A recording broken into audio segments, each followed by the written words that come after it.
Halo teman-teman penikmat konten Jejak Aksara dan sudut pandang dimanapun kalian menonton channel ini. Apa kabar? Ketemu lagi dengan saya di konten Jejak Aksara dan sudut pandang, sebuah konten YouTube tentang berbaginya saya dalam bentuk jejak perjalanan, pengalaman, dan cerita lainnya di channel ini. Di episode konten jejak kali ini, kembali saya mau mengajak teman-teman untuk melihat lebih dekat tentang fenomena yang tidak mudah ditemukan di tempat lain yang hanya ada di Papua Pegunungan ini, yakni pasir putih. Sebuah fenomena alam yang telah banyak mendapatkan ulasan baik dalam bentuk penjelasan sebab dari sisi perubahan geologis di sekitar tahun 1800-an hingga kunjungan langsung dari orang-orang yang memang penasaran dan ingin melihat lebih dekat fenomena pasir putih yang ada di Wamena ini. Pada umumnya dan biasanya pemandangan pasir putih hanya bisa ditemukan di sekitar wilayah pesisir atau pantai. Namun entah kenapa di Papua fenomena pasir putih ini muncul di dataran tinggi Pulau Papua, atau lebih tepatnya di Papua Pegunungan. Sejauh ini satu-satunya penjelasan hal ini terjadi karena adanya pergeseran yang terjadi di masa lalu, di mana terdapat danau yang bernama Danau Wio yang kemudian menyebabkan adanya pasir putih, karang, dan beberapa tumbuhan lainnya. Sejak beberapa tahun terakhir ini, wisata pasir putih Wamena ramai dikunjungi dan telah menjadi sebuah ikon dan pilihan bagi orang yang berkunjung ke kota Wamena dan sekitarnya, di mana lokasi pasir putih ini berada di Desa Aikima, Kampung Tulem, Distrik Pisugi, Kabupaten Wamena, Provinsi Papua Pegunungan. Adapun jarak atau titik lokasi keberadaannya sekitar 8 km dari pusat kota Wamena atau sekitar 15 hingga 20 menit perjalanan. Tidak begitu jauh. Untuk kalian ketahui bahwa lokasi pasir putih ini berada tidak jauh dari jalan raya dan mudah ditemukan.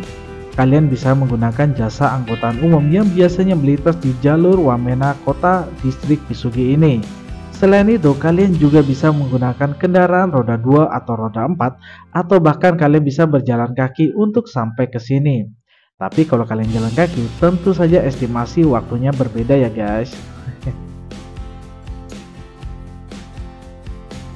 Dan perjalanan saya sendiri menuju ke wisata pasir putih ini menggunakan roda 2 untuk sampai ke tempat ini, dimana setelah kami menuliskan daftar tamu kunjungan dan membayar retribusi, kami pun segera masuk dan menikmati segala keindahan dan fasilitas yang disediakan oleh pengelola pasir putih ini. Terdapat beberapa gubuk yang bisa dimanfaatkan jika ingin duduk bersama keluarga atau rombongan, toilet yang bersih, dan sebuah menara pandang dengan ketinggian kurang lebih 20 meter. Dimana dengan menaiki menara ini kita bisa melihat lebih dekat keindahan landscape Wamena yang ada di sekitar distrik Pisugi ini. Wisata pasir putih yang berada di ketinggian 1600 mdpl ini telah disekat dengan pagar pembatas yang jelas. Oleh karena itu, bagi kalian yang hendak berkunjung ke sini bisa melalui pintu masuk yang tersedia dan tentu saja harus membayar retribusi masuk yang telah ditentukan. Dan tips bagi teman-teman yang hendak ke sini, karena menurut saya tempat ini bagus dan enak, tidak ada salahnya untuk membawa bekal berupa makanan ringan, berat, atau sedang, dan bekal minuman.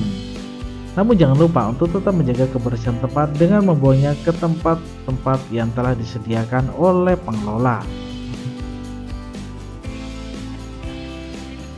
Pada kunjungan ke pasir putih bersama seorang sahabat rantau, cuaca sedikit mendung. Walau seperti itu tidak mengurangi rasa takjub saya akan pasir putih yang hanya ada mungkin di Papua Pegunungan ini. Kami pun segera memanfaatkan momen ini dengan melakukan sebuah foto, video, dan melihat lebih dekat kelembutan butiran-butiran pasir putih ini. Dan benar sekali, ketika saya menyentuh gumpalan pasir yang ada di sepanjang mata ini, pasir terasa sangat lembut, mirip sekali dengan pasir yang biasanya ditemukan di pinggiran pantai. Sangat super keren.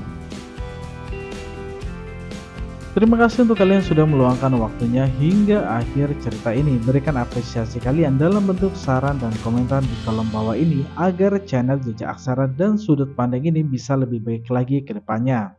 Sampai jumpa di cerita perjalanan kami selanjutnya. Tetap semangat merencanakan kehidupan kalian. Salam kehidupan, salam jejak aksara dan sudut pandang. Wah, wah, wah, wah.